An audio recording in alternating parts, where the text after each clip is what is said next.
Idadi ya watu wenye ulemavu nchini yaongezeka kutokana na magonjwa mbalimbali sambamba na ongezeko la ajali za barabarani. Mzozo kati ya India na Pakistan waripotiwa kufikia pabaya kutokana na mataifa hayo mawili yenye silaha za nyuklia kuendelea kushambuliana kwa makombora mazito. Na katika michezo, ligi kuu soka Tanzania bara kuendelea kesho kwa mchezo mmoja wa kiporo utakaowakutanisha Simba Sports Club na KMC katika uwanja wa KMC Complex majira saa 12 jioni.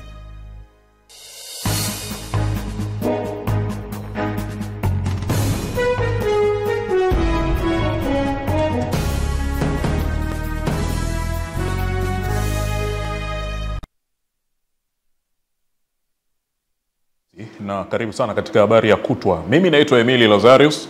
Nitakusomea hapa habari za kitaifa na kimataifa, lakini pale baadaye Saidi Makala atakuwepo hapa kwa ajili ya kukujuza habari za michezo na burudani. Pembeni hapo unayemwona naitwa Ramla Ajabu, atakuja, yeye kazi yake kubwa ni kufasiri lugha ya alama. Karibu sana mtazamaji. Naam, serikali imesema idadi ya watu wenye ulemavu imeongezeka nchini na kufikia watu milioni 5.3 ambayo ni sawa na 11.2 ikilinganishwa na 9.5 ya mwaka 2012. Sababu zikitajwa kuwa ni uwepo wa magonjwa mbalimbali pamoja na ajali za barabarani. Kauli hiyo imetolewa na waziri wa nchi ofisi ya waziri mkuu anayeshughulikia kazi, ajira, vijana na watu wenye ulemavu, Ridhiwani Kikwete, akimwakilisha naibu waziri mkuu na waziri wa nishati Dr. Doto Biteko kwenye kongamano la watu wenye mahitaji maalum la mafunzo kuhusu mfumo wa manunuzi ya umma NeST lilofanyika jijini Dodoma. Idadi hii imeongezeka kutoka 9.3 ukilinganisha katika sensa ya mwaka 2012. Wiki iliyopita wizara yetu imepokea shilingi bilioni 1.6 ambayo ilikuwa ni maelekezo ya Bunge la Jamhuri ya Muungano wakati wa utekelezaji wa bajeti zitengwe fedha kwa ajili ya kusaidia watu wenye ulemavu. Mbunge wa viti maalum na mkurugenzi wa Ikupa Trust Stella Ikupa ameomba mfuko wa watu wenye ulemavu usichanganywe na mifuko mingine ili utimize wajibu wake kikamilifu. Zile hatua ambazo zinafanyika sasa hivi za kuunganisha mifuko, tunaomba mfuko huu usiunganishwe na mifuko mingine, uendelee kujitegemea kama mfuko wa watu wenye ulemavu ili uendelee kuhudumia kama ambavyo umeanzishwa kwa mujibu wa sheria namba 9 ya mwaka 2010. Akizungumza kwa niaba ya mkurugenzi mkuu wa mamlaka ya ununuzi wa umma PPRA, Winifrida Samba amehimiza makundi hayo kutumia fursa zilizopo kupitia mfumo wa NeST, huku naibu katibu mkuu kutoka Wizara ya Maendeleo ya Jamii, Jinsia, Wanawake na Makundi Maalum, Wakili Amon Mpanju, akitoa rai kwa watu wenye ulemavu kujitokeza na kujiandikisha kwenye daftari la kudumu la wapiga kura ili kushiriki uchaguzi na kugombea nafasi mbalimbali za uongozi. Naitumia fursa hii kwa manufaa yenu sote na kuchangia katika ufanisi wa sekta ya ununuzi wa umma hapa nchini. Kama na sisi tukijitokeza kugombea mwaka huu kwenye nafasi za uchaguzi, nenda kagombea udiwani, nenda kagombea ubunge. Kutoka jijini Dodoma, Roda Simba, Channel 10. Na makamu wa pili wa rais wa Zanzibar Mheshimiwa Hemedi Suleiman Abdullah amesema mabadiliko ya kiteknolojia yatawezesha Afrika kutumia rasilimali zake katika masuala ya uvumbuzi, hatua ambayo itaongeza ukuaji wa uchumi. Ameyasema hayo jana jijini Dar es Salaam kwenye hafla ya ufungaji wa kongamano la 18 la kujifunza kwa kutumia teknolojia Afrika, ambapo amesisitiza kwamba bara la Afrika limejaliwa wingi wa rasilimali, lakini ukosefu wa ubunifu na matumizi ya teknolojia umesababisha bara hilo kutofaidika kikamilifu na rasilimali zake. Tanzania is committed to digital transformation with a dynamic and a promising youth population ready to drive innovation and technological development. We warmly invite investors, business, and institutions to partner with us in Tanzania and Zanzibar. We have vast opportunity for collaboration, especially in digital technologies await.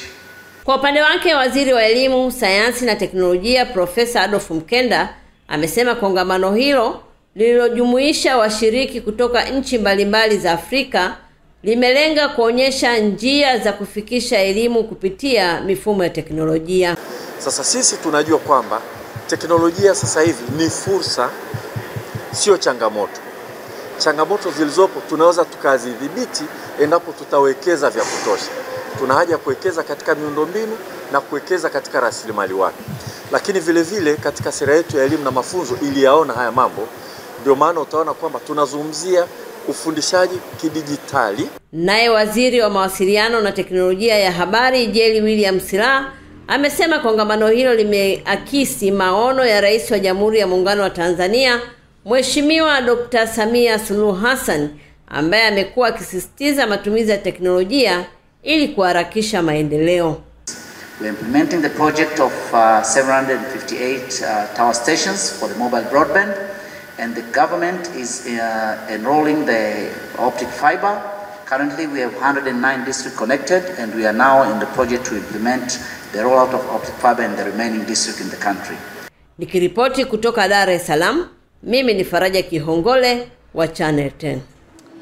Waziri wa Fedha Dr. Mwigulu Nchemba amefungua mkutano wa 38 wa mwaka 2024-2025 Baraza la Wafanyakazi wa Wizara ya Fedha, ambapo amesema mfanyakazi atakayekiuka misingi ya utawala bora atakutana na mkono wa sheria. Solidarity forever, for the union makes us strong. Akizungumza wakati wa kufungua mkutano huo, Dr. Nchemba amesema wafanyakazi wa wizara hiyo wana wajibu mkubwa wa kuhakikisha malengo ya wizara yanatekelezwa, kwani ni wizara muhimu kwenye kuchochea maendeleo ya nchi. Amesema misingi ya utawala bora yanatakiwa kuzingatiwa na wafanyakazi wote, na mtumishi yoyote atakayekiuka msingi huo basi hatua za kisheria zitachukuliwa dhidi yake. Kuzingatia misingi ya utawala bora katika utendaji wetu wa kazi ili kuepusha malalamiko yasiyo na lazima katika utendaji wa kazi. Ninatambua kwamba nafahamu misingi ya utendaji kazi katika utumishi wa umma, hivyo si jambo jema kusikia mtumishi yeyote wa Wizara ya Fedha anakiuka misingi ya utawala bora katika utumishi wa umma. Naelekeza mtumishi yeyote atakayebainika na kuthibitika kwenda kinyume na misingi ya maadili katika utendaji kazi achukuliwe hatua stahiki kwa mujibu wa utaratibu ili kulinda heshima ya wizara yetu. Macho ya kila Mtanzania yako Wizara ya Fedha. Naye mwenyekiti wa baraza hilo la wafanyakazi ambaye pia ni katibu mkuu wa Wizara ya Fedha, Dr. Natu Mwamba, amesema lengo la baraza hilo ni kupokea maoni ya mapendekezo ya wafanyakazi wa Wizara ya Fedha ili kuendelea kuboresha maslahi ya pamoja na kufahamu changamoto zao. Mkutano huu wa 38 wa baraza la wafanyakazi ni mwendelezo wa mikutano mingine ambayo imekuwa ikifanyika kila mwaka, ambapo kupitia mikutano hiyo wajumbe wamekuwa wakitoa maoni na mapendekezo ambayo yamesaidia kwa kiasi kikubwa kuboresha maslahi ya watumishi na utendaji wa wizara. Kwa msingi huo, sisi viongozi tunatambua umuhimu wa baraza la wafanyakazi kwa kuwa mchango wake kwa wizara unaonekana. Shabani Mpute, Channel 10. Waziri wa Maendeleo ya Jamii, Jinsia, Wanawake na Makundi Maalum Dr. Dorothy Gwajima ametoa wito kwa watumishi wa umma na binafsi kuwa na mfano kwenye jamii kwa kuepuka kuishi maisha yenye migogoro ya kifamilia kwa kuwa yanawaathiri wategemezi wao hususan watoto. Dr. Gwajima ametoa wito huo jijini Dodoma wakati akitoa taarifa ya serikali kuelekea maadhimisho ya Siku ya Kimataifa ya Familia ambayo huadhimishwa kila ifikapo Mei 15, na kusisitiza kuwa watumishi hao wanapaswa kuishi maisha ya mfano kwa kuwa ni kioo kwa jamii inayowazunguka. Mtoto yote anayetelekezwa na binadamu yoyote, hata kama sio mtumishi wa umma, haifai, inauma. Lakini mbaya zaidi pale ambapo Mungu amekujalia, basi na wewe hata una kazi, unaenda, unatoka, una kipato, una elimu, umesoma, una mawaidha mbalimbali, alafu unakuwa unatelekeza mtoto, haipendezi zaidi, kwa sababu unafaa wewe kuwa kioo cha jamii. Iachwe mara moja. Maana sasa madhara yake, mimi sasa nitaanza kuchukua hizo taarifa nimpelekee waziri wa utumishi, nimpelekee waziri wa ajira na kazi. Huko zikija tena kuanza shughuli zingine za kanuni mbalimbali, inaweza ikawa sio nzuri zaidi. Kwa upande wa wazazi na walezi, Waziri Dr. Gwajima amewasisitiza kutimiza wajibu wao wa kisheria wa kulea watoto, na endapo wanakabiliwa na changamoto zinazowakwamisha wasiwatelekeze, badala yake wawapeleke kwenye vituo vya makao ya watoto. Tatizo tu unaamua umpeleke mtaani ili sisi tutakapoenda kumchukua mtaani tukute kashabakwa, kashapewa dawa za kulevya zote, mtoto kashaharibika, ili sisi tupate kazi tena kubwa zaidi ya kwanza kumtengeneza huyu Mtanzania. Tutakutana mahakamani. Tuache kuhangaishana, yamekushinda, wewe sio wa kwanza. Sema na ustawi wa jamii. Yule mtoto ni mali ya taifa. Naye mkurugenzi wa idara ya maendeleo ya mtoto, Wizara ya Maendeleo ya Jamii, Jinsia, Wanawake na Makundi Maalum, Asha Shame, ameeleza kuhusu tathmini ya mpango wa malezi, makuzi na maendeleo ya awali ya mtoto. Tumeshaanza kufanya tathmini, na hii tathmini inafanyika kwa kupitia wizara zote za kisekta ikiwepo TAMISEMI, ofisi ya waziri mkuu na wizara zingine tunafanya, na tayari tuwalishaajiri wataalamu elekezi kutoka chuo cha UDOM hapa Dodoma pamoja na chuo cha ustawi wa jamii Dar es Salaam, na tayari walishafanya tathmini na washatupa matokeo ya kwanza ya kuona namna gani tunaenda na vipi tuende. Kwa hiyo ndio maana tunakwenda kwenye sheria ya mtoto pale anapothibitika kwamba umemkana au umemtelekeza, huwa tunafikia hatua hata ya kupima vinasaba vya mtoto ili kuthibitisha kwamba ni mtoto wako. Kauli mbiu ya maadhimisho ya siku ya familia mwaka huu inasema mtoto ni malezi, msingi wa familia bora kwa taifa imara. Amani Mbando, Channel 10, Dodoma.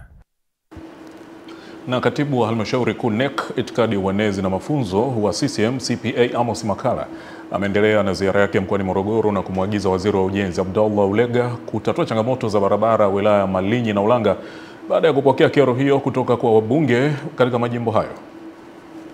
Ziara ya katibu wa NEC itikadi, uenezi na mafunzo CPA Amos Makala inaendelea katika mkoa wa Morogoro.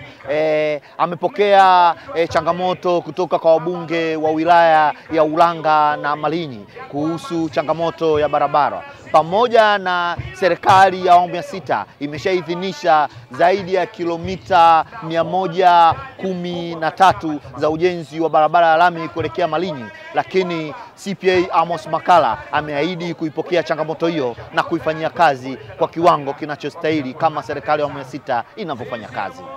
Chama cha Mapinduzi kina dhamira nzuri. Naomba muendelee kuwa na imani na Chama cha Mapinduzi. Dr. Samia anaanza na kilomita 112 kwenda mpaka Malinyi, lakini pia barabara hii itafanyiwa kazi na waziri Ulega atakuja na atakaa huku aone ili na yeye atoe msukumo, ndio anayemsaidia Dr. Samia Suluhu Hassan katika mambo ya barabara. Viongozi mbalimbali wa Chama cha Mapinduzi walihudhuria mkutano huu wa hadhara uliofanyika Lupilo, ambapo walipata nafasi ya kuzungumzia ilani ya Chama cha Mapinduzi. Kipindi naingia madarakani tulikuwa na ambulance 2, mheshimiwa mwenyekiti. Kutokana na jiografia yetu ilivyokuwa ngumu, mimi kama mheshimiwa mbunge nikatoa pesa zangu milioni 150 kununua ambulance moja ili kusaidia mazingira yalivyo. Mama Samia Suluhu Hassan ametuona, leo hii ametuletea ambulance zingine mpya ngapi? Kwa tuna jumla ambulance 7, labda tukose mafuta mheshimiwa mwenyekiti, ila ambulance tunazo. Shida yetu kubwa watu wa bonde la Kilombero zinafanana. La kwanza, miundombinu ya barabara ndio inayotutesa. Si ndio jamani? Baada ya kutusikiliza sisi wabunge, natamani muda si mwingi tutaona watu wa Mahenge tunatokea Liwale, Lindi. Si ndio jamani? Tunawaona watu wa bonde la Kilombero watapita Malinyi kwenda Songea kule na Mtumbo. Si ndio jamani? Mimi ni waombe tarehe 16 na mpaka tarehe 22 ni daftari linarudi tena. Kwa nendeni wale wote ambao mjajiandikisha ili mkajiandikisha, itakapofika wakati tunachukua tunaweka. Nikiripoti kutoka Morogoro ni Jimmy Mengele wa Channel 10. Asante sana Jimmy. Mtazamaji, meneja wa miradi ya ajira ya muda na uendelezaji wa miundombinu mfuko wa maendeleo ya jamii TASAF makao makuu Dodoma, Paul Kijazi amesema TASAF awamu ya 3 inatarajiwa kuwa kwa kiasi kikubwa kujikita katika miradi inayohusu mazingira na mabadiliko ya tabia nchi. Hatua hiyo inakwenda sambamba na katika mkakati wa serikali wa kudhibiti athari za mabadiliko ya tabia nchi kwa kuwawezesha wananchi kutunza na kuhifadhi mazingira. Meneja wa miradi ya ajira ya muda na uendelezaji wa miundombinu ya TASAF makao makuu Dodoma, Paul Kijazi Ameeleza hayo kando ya ziara ujumbe toka Benki ya Dunia, wakati ukiwa katika ziara ya kuangalia baadhi ya miradi ya wananchi inotokana na TASAF. Sehemu nyingine za kuwawezesha kaya zile ambazo zimelengwa kuweza kuongeza kipato zitaendelea vile vile. Amesema ujumbe huo umekuja kufanya tathmini ya kawaida ya TASAF awamu ya pili inayomaliza mwezi wa 9 na mwezi wa 10 mwaka huu kuanza TASAF awamu ya 3. Tathmini kama hizi zinachangia katika uboreshaji wa mradi ujao. Kwa hiyo hizi zitachukuliwa kama sehemu ya nyongeza ya kuboresha mradi ambao unakuja. Naibu Katibu Mkuu ofisi ya makamu wa pili wa rais wa Zanzibar, Salihina Mwita Amer, amesema ujumbe huo toka Benki ya Dunia umeridhika na miradi mbalimbali ya wanajamii. Wametupa moyo kwamba wataendelea kutusupport. Hii ikiwa ni kusupport ile mipango mikuu ya serikali ya kupunguza umaskini na kuweza kuwawezesha wananchi wetu kuongeza kipato. Wanufaika wa TASAF wameelezea namna TASAF ilivyowakomboa na umaskini. Kondeni tumepanda miti ya matunda. Tuna miembe, tuna michungwa, tunalima migomba, muhogo. Na ujenzi sasa hivi najenga nyumba yangu kupitia TASAF vile vile, kwa sababu ndo sasa hivi kutokana na samaki napata, mafanikio nayapata, kwa vile sasa hivi nimesimamia katika ujenzi. Najenga nyumba yangu vile vile nasomesha na watoto wangu. Kasim, Channel 10, Zanzibar. University of Dar es Salaam Computing Center UCC kwa kushirikiana na wanafunzi mbalimbali wao wamepanda miti 500 katika chuo hicho ili kuendeleza utunzaji wa mazingira na kukabiliana na athari za mabadiliko ya tabia nchi. Akizungumza mara baada ya zoezi la upandaji miti, mkurugenzi mtendaji wa University of Dar es Salaam Computing Center UCC, Leticia Ndongole, amesema wameshiriki katika zoezi hilo ikiwa ni sehemu ya uwajibikaji wa jamii katika taasisi, na kueleza kuwa ukuaji wa miti hiyo itafuatiliwa kwa kutumia teknolojia maalum. Mkurugenzi huyo amewasihi wananchi wanaopanda miti kuhakikisha wanaifuatilia kwa karibu zaidi, kwani wapo baadhi wanapanda miti kisha wanaitelekeza. Siku ya leo sisi kama taasisi ya teknolojia tumefanya event ya kupanda miti. Tumepanda miti 500 kwenye eneo hili hapa la Chuo Kikuu cha Dar es Salaam, ikiwa ni sehemu ya corporate social responsibility ya taasisi ambao ni kusupport mambo ya jamii kwenye tunasema kwenye mazingira. Lakini pia kitu kikubwa kilichotusukuma kufanya event hii ya leo ni kwa ajili ya ni sehemu ya kusema kutumia ujuzi wetu wa teknolojia, kwa sababu hii miti tunavyoipanda itakuwa pia ni sehemu ya watu wengine kuja kujifunza, ambayo katika upandaji wake, ufuatiliaji wa ukuaji, umwagiliaji, wote utatumia teknolojia. Kwa upande wake, mwenyekiti wa kamati ya ukaguzi wa mazingira wa Chuo Kikuu cha Dar es Salaam UDM, Dr. Neema Msuya, amesema chuo hicho kimeendeleza utamaduni wa kutunza mazingira kwa kupanda miti. Chuo Kikuu cha Dar es Salaam tumekuwa mara zote tukiendelea kuitunza miti, kupanda mipya, kuhakikisha iliyopo inakuwa salama. Na siku ya leo tuna kundi ambalo ni wenzetu UCC, University Computing Center, ambao wamependa kuja kupanda miti, kuongeza kile ambacho tunakifanya siku zote. Siku ya leo tunapanda miti kwa ajili ya leo, lakini na kesho pia. Miti ambao tulioko sasa, wako watu ambao walijitoa kuipanda, na tunafurahia na mazingira ya eneo la Chuo Kikuu cha Dar es Salaam kwa sababu ya wale ambao waliamua kupanda wakati fulani. Salum Pelembo, Channel 10. Asante sana Salum. Viongozi wa kimila wa jamii ya Kimasa yani Malaiganani wa kushirikiana na wadau wa uchaguzi katika halmashauri ya wilaya Monduli wameomba Tume Huru ya Taifa ya Uchaguzi kuongeza juhudi za kuhamasisha wananchi hasa vijana kushiriki kikamilifu katika mchakato wa kujiandikisha, hususan na kujihusisha na kuboresha taarifa zao katika daftari la kudumu la mpiga kura.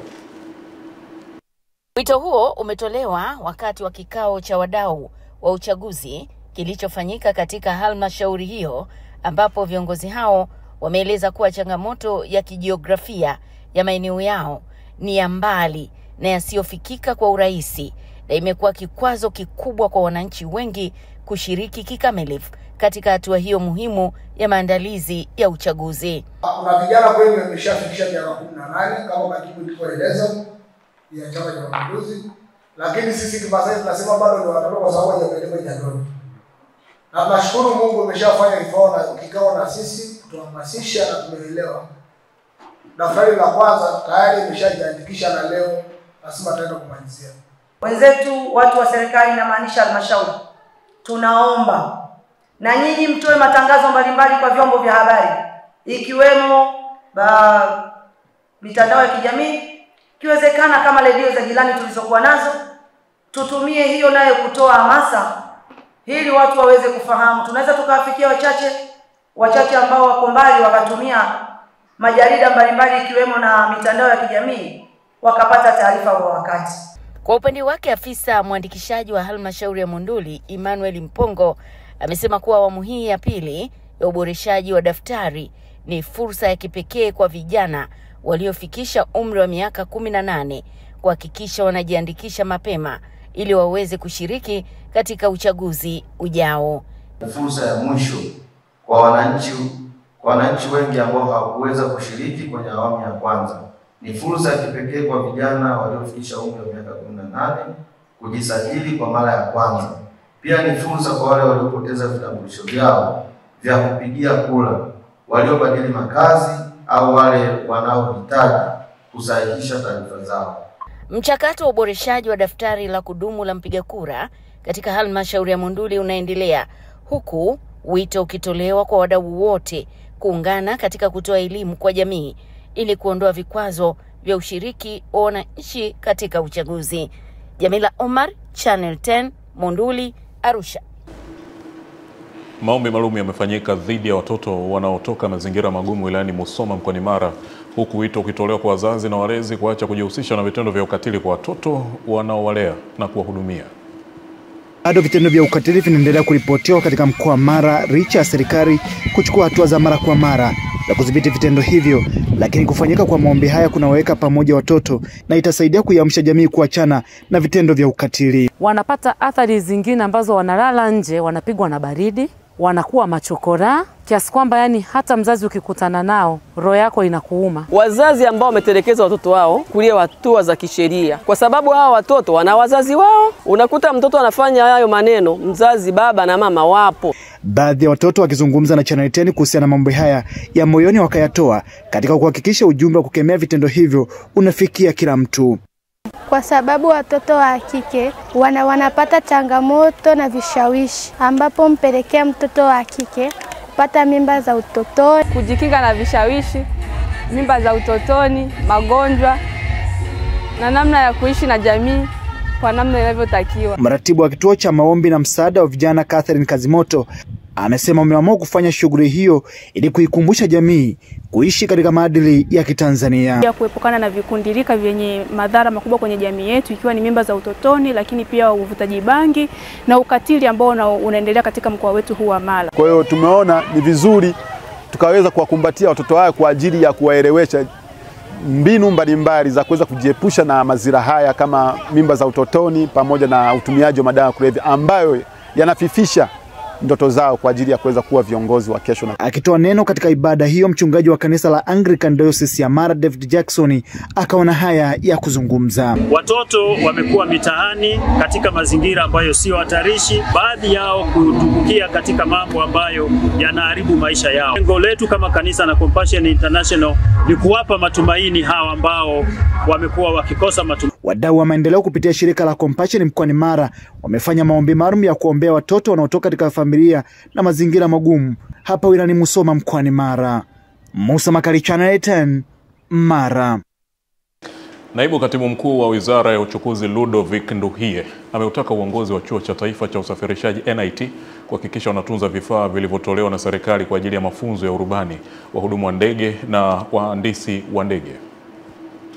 Nduhie amesema kuwa kutokana na chuo hicho kutoa mafunzo ya urubani itasaidia kupunguza gharama za mafunzo kama hayo yanayotolewa nje ya nchi.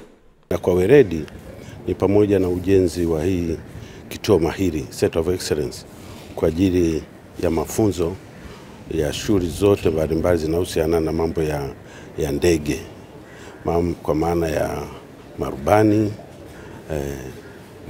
mainjinia, utengenezaji wa vifaa vya ndege na wahudumu wa kwenye ndege. Kwa upande wake, mkuu wa chuo hicho Dr. Prosper Mgaya amesema vifaa vyote vya kufundishia kozi za urubani katika chuo hicho vimekamilika na mafunzo hayo yanatarajiwa kuanza ya mwezi ujao, huku mwenyekiti wa bodi wa chuo hicho Profesa Ulingeta Mbamba akisema bodi hiyo ya chuo itaendelea kusimamia ubora wa elimu unaotolewa na chuo hicho. Sasa wito wangu kwa Watanzania ni kwamba mafunzo haya yanakaribia kuanza, na mafunzo ya urubani tunatemea kuanza mwezi wa 6, ambapo kwa sasa tumeshapata tayari ithibati kutoka TCAA, yani mamlaka ya usafiri wa anga. Kwa hiyo matangazo yameshaanza kutoka na tunategemea kuanza na wanafunzi 12 wa mwanzo, na tunaendelea pia kuangalia uwezekano wa wadau mbalimbali ambao wanaweza kutoa ufadhili kwa Watanzania. Tunafahamu kuna baadhi ya Watanzania watahitaji ufadhili. Tumejipanga vizuri kwamba tumesisitiza sana kuhusu ubora, quality ya hali ya juu, kwa sababu kama tunavyofahamu usafiri wa anga unataka quality ya juu sana, na chuo kimejipanga na bodi imeendelea kusimamia.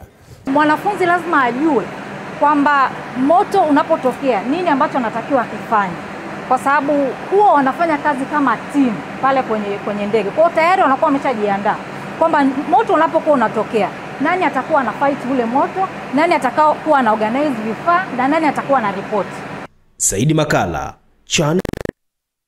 Haya, wakazi wa kijiji cha Kalebezo kata ya Nyamirembe wilayani Chato mkoani Geita wamekiomba Chama cha Mapinduzi CCM mkoa wa Geita kuingilia kati sakata la baadhi ya wananchi kudai kukamatwa na kuuziwa mifugo yao baada ya kushindwa kulipa mchango kwa ajili ya ukamilishaji wa vyumba vya madarasa. Wananchi hao wametoa kilio hicho mbele ya mwenyekiti wa CCM mkoa wa Geita aliyefika katika kijiji hicho kusikiliza na kutatua kero za wananchi, ambapo mbali na changamoto hiyo wamekiomba chama hicho kuisukuma serikali juu ya ukamilishaji wa ujenzi wa kituo cha afya cha kata hiyo ambao unadaiwa kusuasua. Tuna changamoto ya kukamatiwa mbuzi na madiaba. Sasa naomba leo kwa vile chama cha CCM ambao ni chama tawala kitueleze kabisa sisi wananchi. Kituo cha afya Kalebezo kimeanzishwa, kina miaka mingi sana, kinaninginia tu na wala hakijatekelezwa kabisa. Mwenyekiti wa kijiji hicho amekiri kuwepo kwa mchango huo ambao umefuata taratibu zote, ikiwa ni pamoja na vikao halali vya kijiji ili kuwanusuru wanafunzi na changamoto mbalimbali, huku akikanusha taarifa za watu kukamatwa na kuuziwa mifugo yao kisa michango hiyo. Sijapata ripoti mimi kama mwenyekiti wa kijiji kwamba kuna mtu ambaye amekamatiwa kitu chake, kwa sababu mchango huu tulikubaliana mwisho ni tarehe 15 mwezi wa 5. Sasa waliingilia kutusaidia hicho kituo ili wakijenge. Tulifanya mikutano ya ndani na tukamalizia ya nje. Hivyo tayari kabisa moja kwa moja kwamba TASAF wakati wowote inaanza kuja kutujengea kituo chetu. Mwenyekiti wa CCM mkoa wa Geita Nicolaus Kasendamila amewataka wakazi wa kata hiyo kutokwamisha mipango waliyokubaliana kwenye mikutano halali ya kijiji kwa manufaa yao, huku wakiahidi kufuatilia swala hilo la ukamilishaji wa vyumba vya madarasa pamoja na kituo cha afya cha kata hiyo. Sasa mimi kijiji hiki ambacho wanalalamikia wanakamatiwa masufuria na nini, mwenyekiti wa kijiji ameeleza, mmesikia. Walikaa wakakubaliana. Lakini bado mipango ya serikali kuchangia nguvu za wananchi kwa kazi walizozifanya, bado serikali haijasimama. Mheshimiwa diwani, mwe mnawaambia watu hawa. Kutoka wilayani Chato mkoani Geita, mimi ni Mrisho Sadik. Na wakala wa maji na usafi wa mazingira vijijini Ruwasa mkoani Ruvuma unatarajia kukamilisha mradi wa maji Gumbiro unaogharimu zaidi ya shilingi milioni 700 kwa lengo la kuwaondolea adha wananchi wa kijiji cha Gumbiro katika halmashauri ya Madaba kutembea umbali mrefu kutafuta huduma maji safi na salama. Msimamizi wa mradi wa maji Gumbiro, mhandisi Hamisi Yasni, amesema mradi utakapokamilika Juni 30 mwaka huu utakuwa na uwezo wa kuhudumia wakazi wapatao 2000, huku mbunge wa jimbo la Madaba Dr. Joseph Mwagama akimshukuru Rais Dr. Samia Suluhu Hassan kwa kuendelea kuwatua kina mama ndoo kichwani. Mradi wetu ni wa tiririko ujazo wa tenki lita 75, lakini pia uwezo wa chanzo sasa ambacho tunakiona pale kwenye layout yetu kina uwezo wa kuzalisha maji lita 1,900,000 kwa siku. Tunaenda kuwa wa kwanza kuweka rekodi ya kukamilisha miradi ya maji vijiji vyetu vyote. Tutakuwa hatuna deni la mradi wa maji. Kwetu sisi kuna faida kubwa sana, hasa kina mama. Tunapata shida tunakochota, kuna makorongo, kuna baadhi ya msitu huko, kwa hiyo tuna shida sana kwa kweli. Akiweka jiwe la msingi katika mradi wa maji, kiongozi wa mbio za mwenge wa uhuru kitaifa 2025 Ismail Ali Usi amewataka wananchi kuendelea kutunza miundombinu na vyanzo vya maji, kwani serikali imekuwa ikitumia gharama kubwa. Wakati mwenge wa uhuru umefika katika eneo hili, umekuja kujionea mradi huu mkubwa ambao tunaenda kutatua changamoto kubwa ambayo ilikuwa inawakuta Wanakubiru.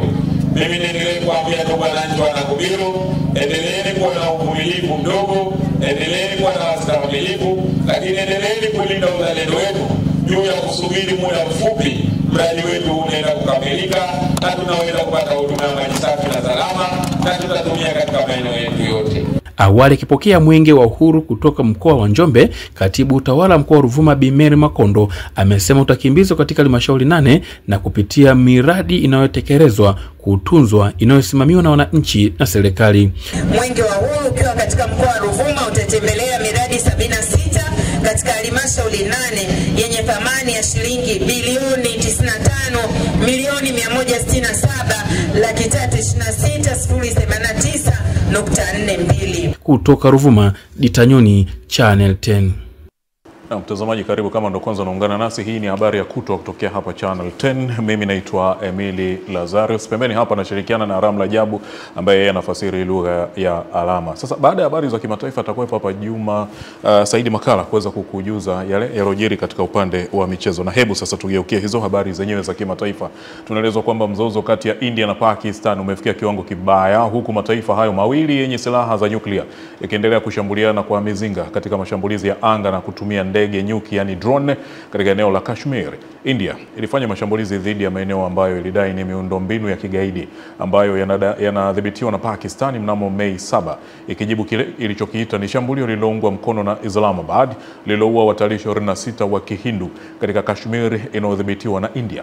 Mamlaka za Pakistan zimekanusha kuhusika na shambulizi hilo na kudai kuwa maeneo yalolengwa na India si kambi za waasi na kueleza kuwa zilidungua ndege 5 za kivita za India. Siku ya Alhamis, mataifa hayo mawili yalishutumiana kuhusu mashambulizi ya ndege nyuki yani drone na makombora.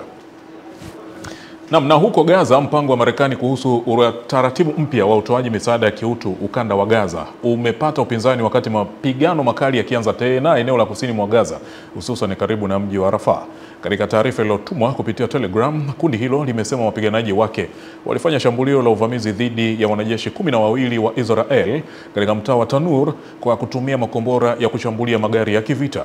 Jeshi la Israel baadaye lilithibitisha kuwa wanajeshi wake 2 waliuawa na wengine 4 kujeruhiwa vibaya.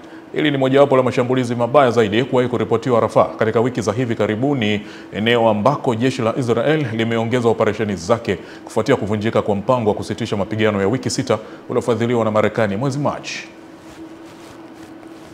Napata mapumziko mafupi mtazamaji. Saidi Makala atakuwepo hapa kujuza yale yaliyojiri kwenye michezo. Mimi nitarejea baadaye kwa ajili ya kuhitimisha. Endelea kuwa nasi.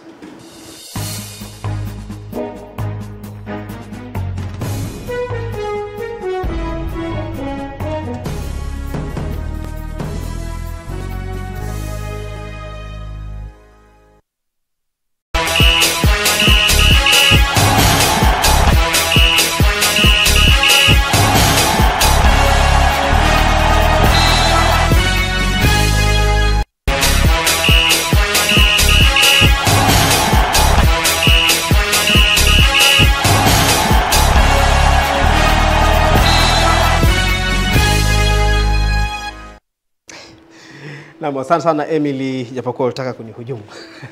Karibu, na tutaanza na ligi kuu soka Tanzania bara, na najua yeye anaipenda timu gani. Hapa nitakapoanza kusoma basi Emily, meno yote yatakuwa yako nje. Karibu sana, jina langu naitwa Saidi Makala na tuanze na ligi kuu soka Tanzania bara. Inatarajiwa kuendelea hapo kesho kutimua vumbi katika mchezo mmoja wa kiporo kupigwa katika dimba la KMC Complex Mwenge jijini Dar es Salaam, ambapo wenyeji KMC wenyewe wakiwa wanacheza na Simba majira ya saa 10 jioni. Wakizungumza na waandishi wa habari za michezo mapema hii leo, makocha na wachezaji wa timu hizo wameeleza kukamilika kwa maandalizi na matarajio yao, huku kila upande ukijinasibu kuzihitaji alama 3 kesho. KMC amekuwa na matokeo mabovu, hana matokeo mazuri, lakini ana timu nzuri sana, pamoja kwamba na matokeo magumu. Tu katika uwanja wa nyumbani kwao na wako katika nafasi ambayo sio nzuri. Kwa hiyo na imani kabisa hawatokubali kuweza kupoteza mchezo wa kesho.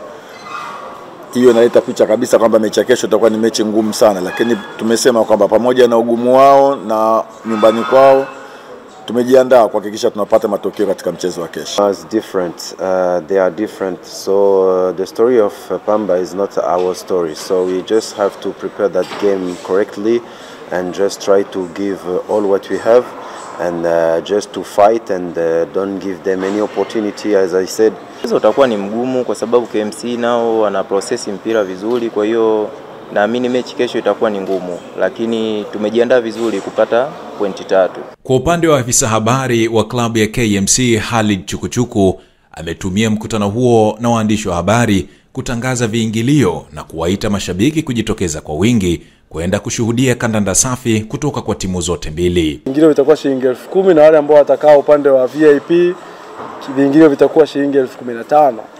Hilo ni jambo la kwanza. Jambo la pili ni kuwaomba sasa mashabiki wa mpira wa wilaya ya Kinondoni, Dar es Salaam waje kwa wingi kuja kutazama mchezo. Kutoka jijini Dar es Salaam, mimi ni Juma Mohamed na hii ni Channel 10 Michezo.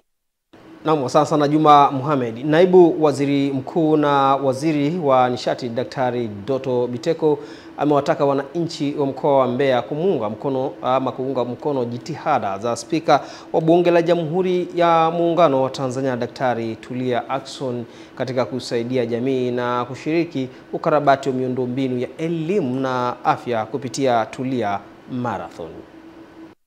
Naibu Waziri Mkuu akizungumza wakati wa kutamatisha mbio za Betika Tulia Marathon amempongeza Dr. Tulia kwa namna ambavyo anajitoa kuwajengea nyumba wasiokuwa na uwezo. Anafanya kazi kwenye maeneo mawili, kwenye afya na elimu, lakini vile amekuwa akitoa misaada mbalimbali ya kuwajengea nyumba watu wenye mazingira magumu, na yeye sio tajiri, ana moyo wa kutoa kwa ajili ya wengine. Hafanyi peke yake, anafanya na wadau wengine. Leo nimefarijika sana kuona kuwa zile nyumba tunazoziona anakabidhi kwa wananchi, kumbe tayari kuna nyumba nyingine upande wa Uyole. Kwa upande wake, Rais wa Shirikisho la Riadha Silasi Isangi amesema riadha ni mchezo unaolipa, huko Spika wa Bunge la Jamhuri ya Muungano wa Tanzania Dr. Tulia Ackson akiwashukuru waliojitokeza kushiriki kwenye mbio hizo za Tulia Betika Marathon. Riadha ni ajira ambayo ni ajira nzuri kabisa. Kwa mfano leo tuko hapa, wanariadha wetu ambao wamefanya vizuri wanapata pesa zao kwa muda mfupi sana. Kwa hiyo ndugu wazazi ambao watoto wao wanaelekea kwenye riadha, tuwakaribishe watoto waruhusuni waje kucheza riadha.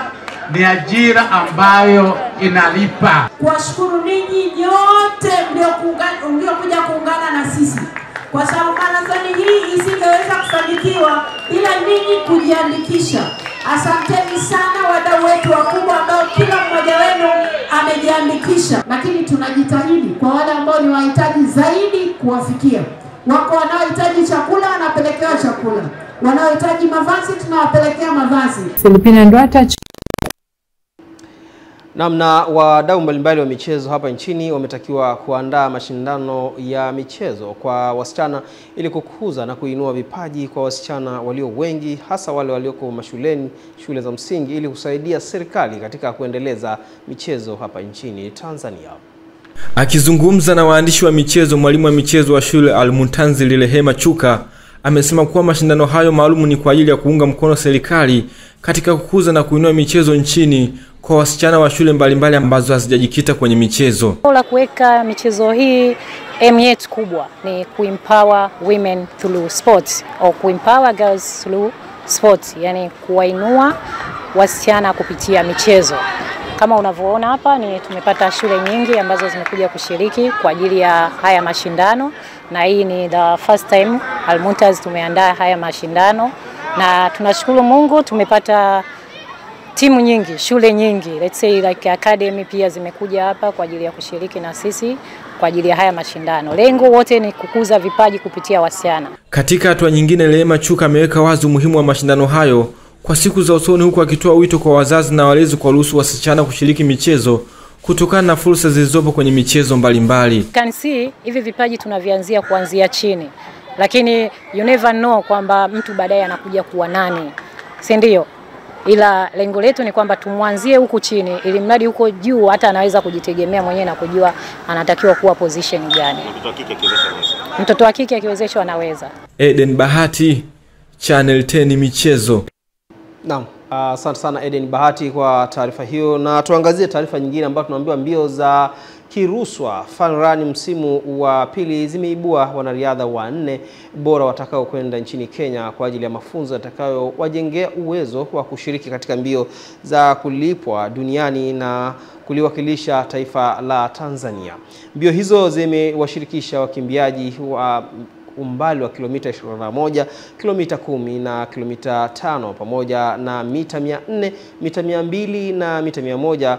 Mbali na ufadhili huo pia mshindi wa kwanza kwa umbali wa kilomita 21 ameibuka na kitita cha shilingi 500,000. Naibu Waziri wa Madini na mbunge wa Longido Daktari Steven Kiruswa ameeleza dhamira ya mbio hizo zilizoshirikisha washiriki zaidi ya 400 kutoka mikoa mbalimbali hapa nchini Tanzania. Tumsikilize Dr. hapa akieleza kwa undani.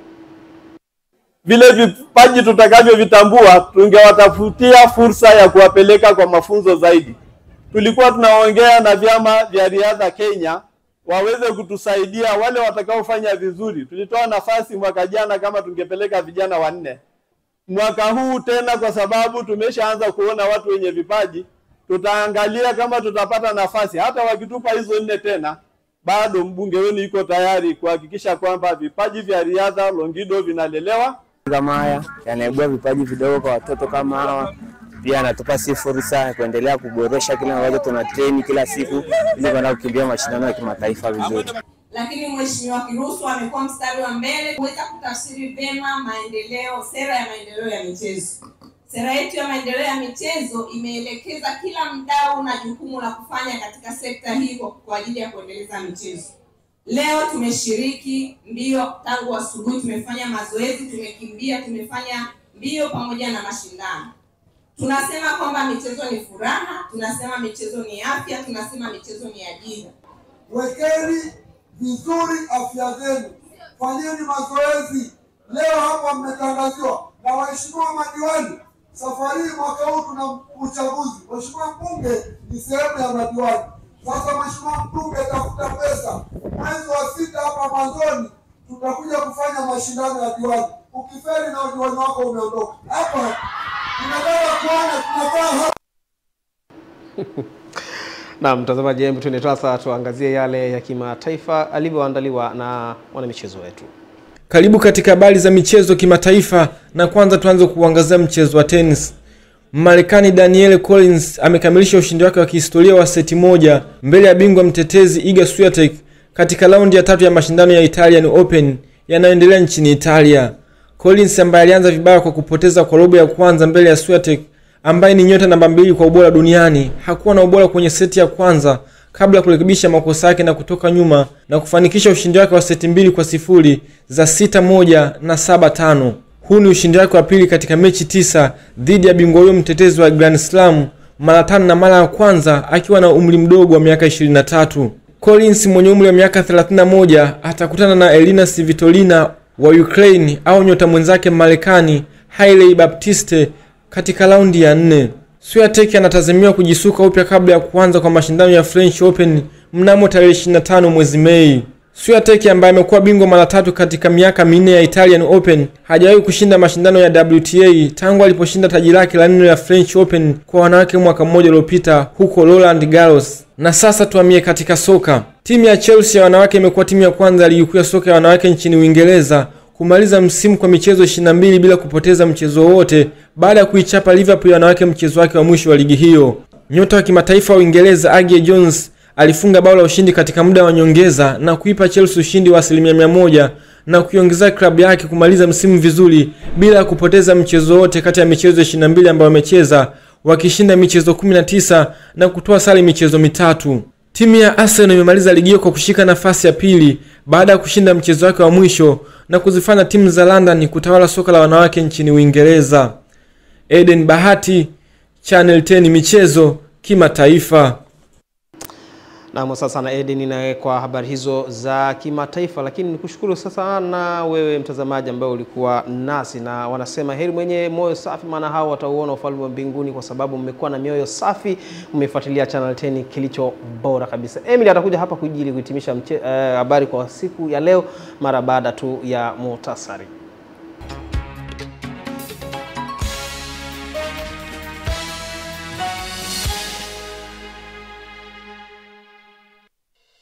Idadi ya watu wenye ulemavu nchini yaongezeka kutokana na magonjwa mbalimbali sambamba na ongezeko la ajali za barabarani. Mzozo kati ya India na Pakistan waripotiwa kufikia pabaya kutokana na mataifa hayo mawili yenye silaha za nyuklia kuendelea kushambuliana kwa makombora mazito. Na katika michezo, ligi kuu soka Tanzania bara kuendelea kesho kwa mchezo mmoja wa kiporo utakaowakutanisha Simba Sports Club na KMC katika uwanja wa KMC Complex majira saa 12 jioni.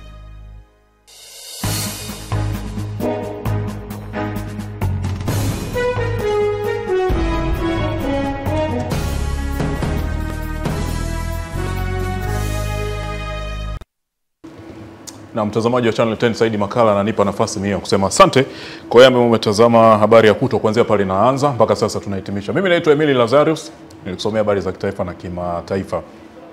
Pembeni hapa ni Ramla Jabu ambaye amefasiri lugha ya alama. Kwa niaba ya wale wote walioshiriki kuiandaa habari hii, naomba nikutakie weekend njema, lakini pia usiku mwema.